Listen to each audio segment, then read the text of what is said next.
Deus seja louvado. Gostaria de convidar os irmãos nesse momento a abrirem suas Bíblias na carta de Paulo aos Romanos. Nós vamos ler o capítulo de número 12, apenas os versículos de número 1 e 2. Romanos 12, versículos 1 e 2. Glória a Deus. Diz assim a palavra do Senhor. Rogo-vos, pois, irmãos, pelas misericórdias de Deus, que apresenteis o vosso corpo por sacrifício vivo, santo e agradável a Deus, que é o vosso culto racional. E não vos conformeis com este século, mas transformai-vos pela renovação da vossa mente, para que experimenteis qual seja a boa, agradável e perfeita vontade de Deus. Amém? Deus seja louvado por mais esse culto. Deus seja louvado por essa palavra que nós temos lido aqui nesse momento. Já temos orado por ela, né? Que o Senhor possa falar aos nossos corações, ao meu coração e ao coração de cada um dos irmãos também.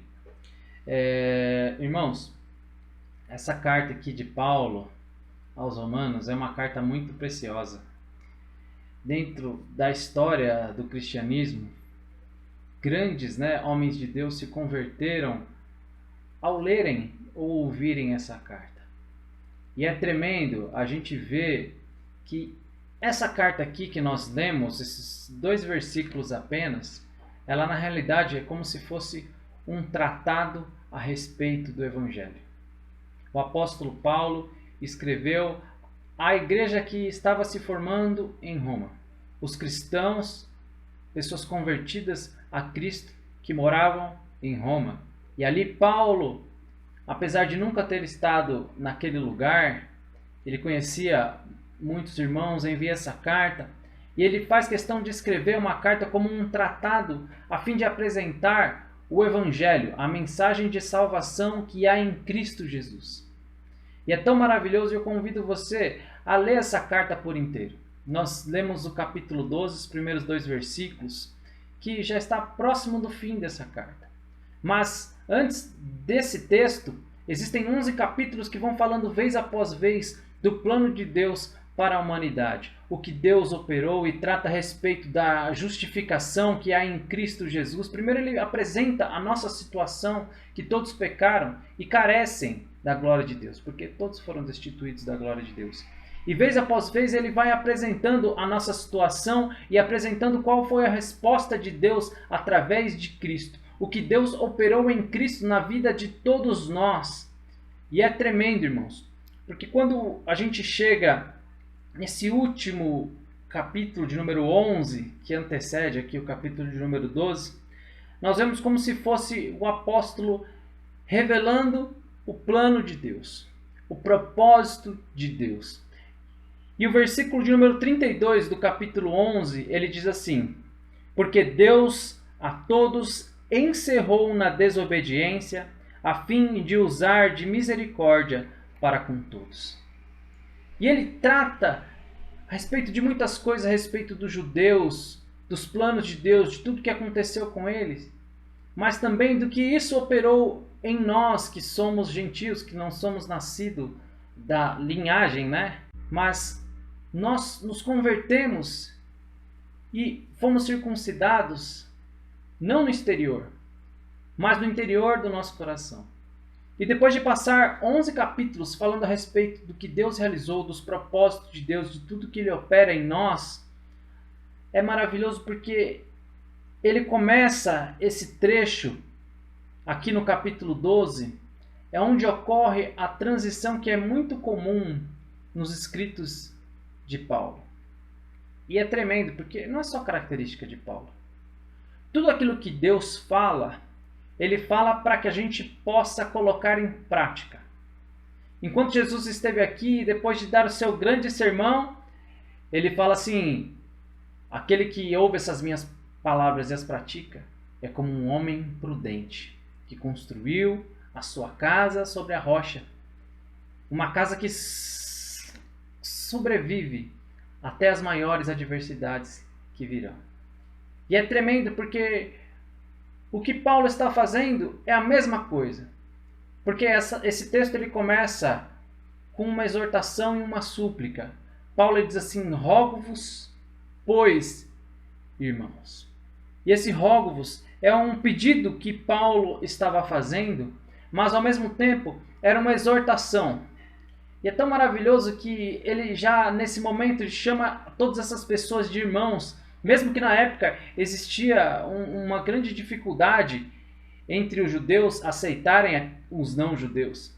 Mas aqui nós vemos Paulo, depois de demonstrar toda a graça e misericórdia de Deus, ele faz um pedido, ele faz um apelo, ele faz uma exortação àqueles que lhe são iguais, que são irmãos, co-herdeiros de tudo que foi recebido. E ele pede com base em uma coisa específica, com base nas misericórdias de Deus. E as misericórdias de Deus, irmãos, foi o que Paulo apresentou durante esses 11 capítulos. Também está direcionado ao que nós vimos aqui no capítulo 11, mas Paulo passou 11 capítulos explicando.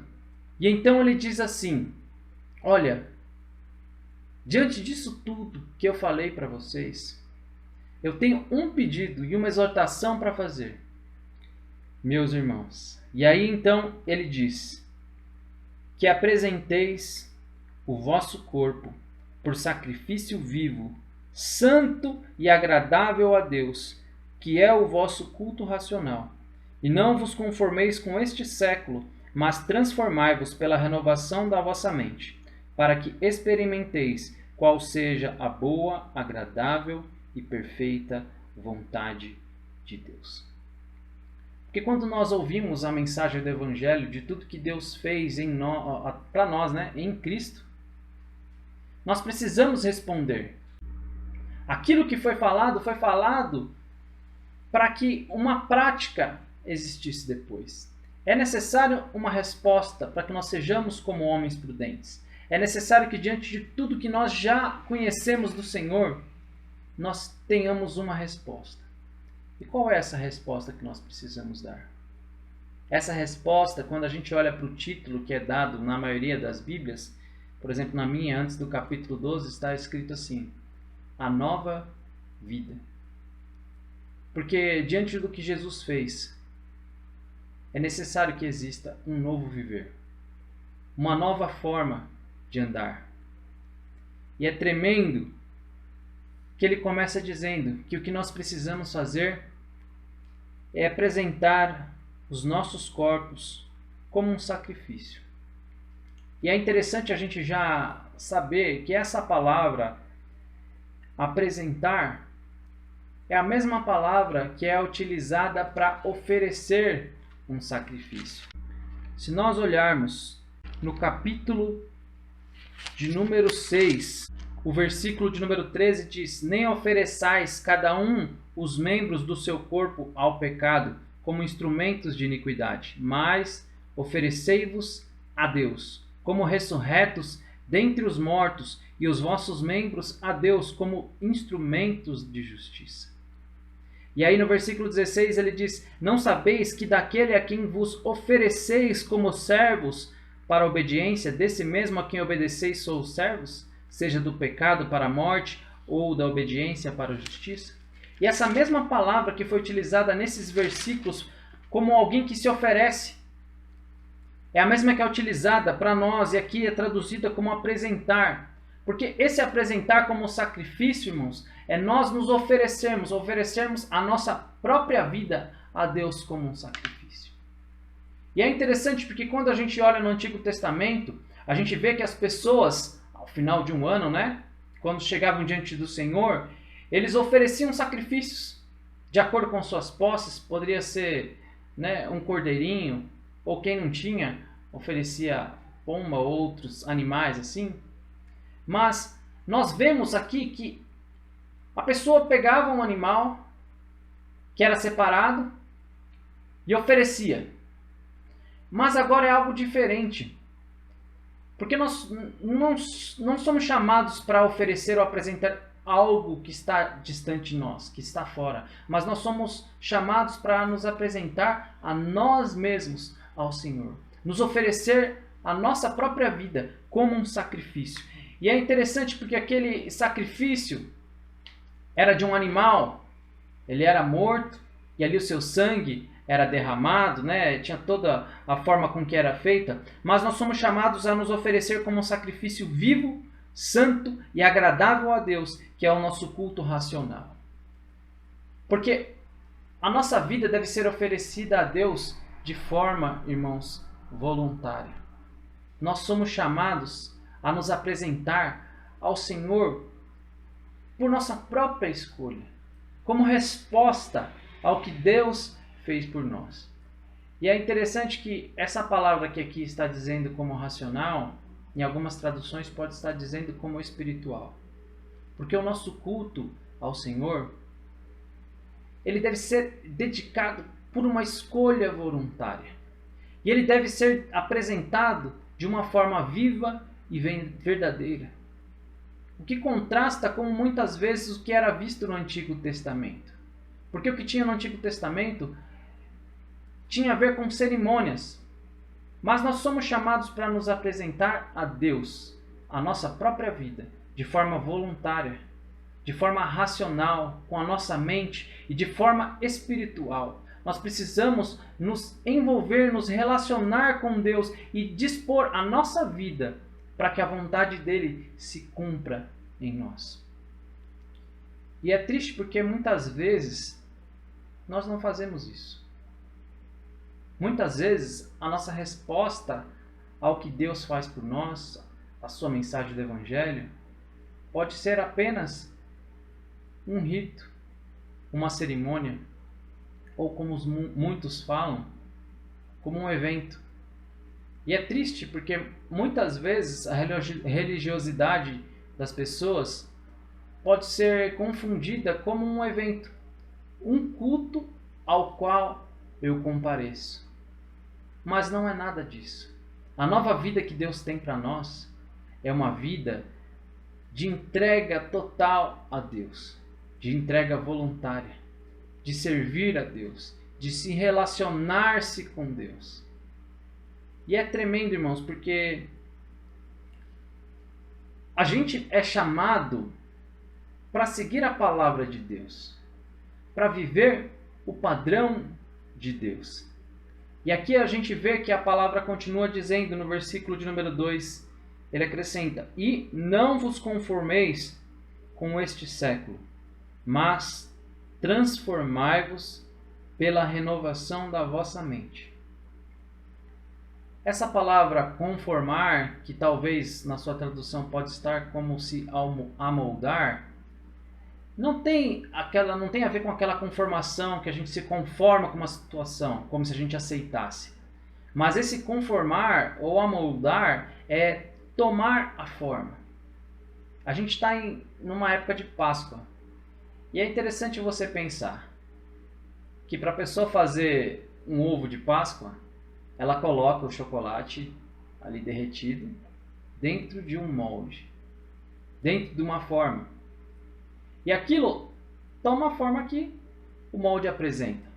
Pode ser em formato de ovo, pode ser em formato de coelho, pode ser em diversos formatos para que depois seja vendido. Mas aquilo que é derramado ali, ele vai se conformando, se amoldando àquilo que o cerca. Mas nós somos chamados pelo Senhor para nos apresentar a Ele e não para nos tornarmos iguais ao que nós temos nesse mundo, nesse sistema. E é tão maravilhoso isso, porque ele contrapõe o tomar essa forma e ele fala o que nós somos chamados, que é a consequência daquilo que nós vivemos quando nós nos apresentamos como sacrifício a Deus. Porque Deus ele tem um propósito para a minha e para a sua vida. E o que Deus quer fazer não é nos moldar num shape externo, mas é nos transformar. Porque a palavra de Deus diz: não vos conformeis, mas transformai-vos pela renovação da vossa mente. E é tão interessante que essa palavra de transformação, não tem a ver simplesmente com uma transformação externa. Não é assim, sejam melhores. Aceitem, se amoldem com o que vocês estão vivendo. Se adequem. A gente olha o que a gente está vivendo nesse momento e o que tem sido falado é que nós temos que nos adaptar à circunstância. Então, nós mudamos ali as nossas atitudes, ainda que temporariamente, né? E é o que a gente espera, né? Usamos máscara, e aí o pessoal passa a usar álcool. Diversas atitudes externas que nós tomamos para nos adequar ao momento que nós estamos vivendo. Mas o que Deus tem para nós é uma chamada para uma transformação, não por causa de uma circunstância, mas uma transformação total, que decorre da nossa vida com Deus, com o nosso apresentar com o Senhor. E é interessante que é algo progressivo, porque essa palavra ela indica que é algo que é feito, que deve ser continuamente feito. Essa transformação que nós vivenciamos não é algo automático, assim como é a justificação, né? A regeneração. Mas isso ocorre paulatinamente, diariamente, vez após vez. E uma das poucas vezes que essa palavra aqui é apresentada na palavra de Deus é em 2 Coríntios 3,18, que é um texto muito bonito que fala que nós somos transformados como no espelho, de glória em glória, como a imagem do Senhor. E é interessante que essa palavra aqui é a metamorfose, que implica numa transformação total. E o que Deus quer fazer conosco é uma transformação total, que começa internamente, porque ela vem da renovação da nossa mente. E essa renovação, irmãos, não é como às vezes a gente entende. Então a gente pega uma coisa que está velha e renova. Então você pega algo que está antigo, então você dá uma polida e ele está como novo. Não é isso, irmãos. Mas essa renovação é justamente cobrir por algo novo, transformar em algo novo, e que acontece dentro de nós. O que muda é o nosso entendimento, o que muda é o nosso interior. E aí então, nos apresentando a Deus, dia a dia, voluntariamente, buscando ao Senhor racionalmente e espiritualmente, nós somos transformados diariamente. E aí então nossa mente vai sendo renovada. E aí então, irmãos, que nós experimentamos a boa, agradável e a perfeita vontade de Deus. A gente não experimenta a boa, agradável e perfeita vontade de Deus porque as situações nos alegam. A gente não experimenta essa boa, agradável e perfeita vontade de Deus simplesmente por estarmos vivendo um momento que é bom, por recebermos bênçãos, por nós sermos livres. Mas na verdade, irmãos, nós esperamos a boa, agradável e a perfeita vontade de Deus quando nós nos apresentamos a Ele, quando nós nos relacionamos com Ele. E quando nós nos permitimos a cada dia sermos transformados por Ele, quando nós resistimos às pressões que vêm de fora, mas quando nós nos rendemos aos pés do Senhor, para que o Seu Espírito Santo trabalhe em nós, porque nós somos como o barro nas mãos do oleiro. A nossa vida, como nós cantamos, né, na abertura do culto, é como um altar na qual nós nos oferecemos a nós mesmos e no qual Deus trabalha. E é tremendo porque Deus quer fazer algo novo na minha e na sua vida. Porque nós somos transformados para sermos agentes de transformação. E aí quando a gente continua a ler esse texto, porque como eu disse aqui no capítulo 12 existe uma transição da doutrina para o dever, da regra para a conduta, do ensino para a prática. Ele nos ensina, nos fala tudo a respeito de Deus. Mas então, quando nós nos apresentamos, tudo é transformado. as coisas velhas se passam e tudo se faz novo. E então as nossas atitudes, elas são mudadas e transformadas de dentro para fora. E aí quando a gente continua lendo o texto, a gente vai vendo tantas orientações práticas que se assemelham muito, é o que dizem os estudiosos, às palavras de Jesus, por exemplo, no Sermão do Monte. Porque a palavra de Deus, ela é viva, ela é verdadeira. Ela é poderosa, né? Ela é eficaz para nos ensinar, para nos corrigir, nos instruir em toda a justiça, para que nós sejamos perfeitamente habilitados para toda a boa obra que Deus preparou de antemão para que nós andássemos nela. E isso é que é tremendo. Porque nós somos chamados hoje, irmãos, momento de dificuldade, momento difícil, momento em que nós não temos aquele cerimonial ou aquele evento em que nós podemos ir ao culto. Nós somos chamados a voltar para a oferta de nós mesmos, no altar do Senhor, para que Ele trabalhe em nós, para que Ele nos transforme. E aí a gente experimente qual seja a boa, agradável e perfeita vontade de Deus. Porque a vontade de Deus é que eu e você sejamos cada dia mais semelhante a Cristo. É que eu e você sejamos a cada dia mais lapidados, até o momento em que, da forma que for, seja por meio da morte, e seja por qual motivo for, ou seja o momento em que Deus virá para buscar a sua igreja, nós estaremos diante dele. E então seremos completamente transformados. E essa transformação será completada e seremos semelhantes como é o Senhor. Por isso, a mim e a você, não importa o que estejamos vivendo, fica o convite do Senhor. A exortação que Paulo fez, esse pedido, rogo-vos, o Senhor faz a mim e a você, para que nós nos apresentemos a Deus, para que Ele continue aquela boa obra que Ele está fazendo. E como diz a palavra de Deus, estou certo que aquele que começou a boa obra, Ele é poderoso para completá-la até o dia de Cristo. Que Deus possa abençoar você, que Deus possa abençoar a sua família e a sua casa.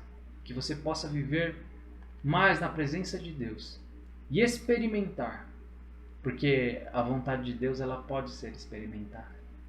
Que eu e você podamos provar e ver que o Senhor é bom. Em nome de Jesus.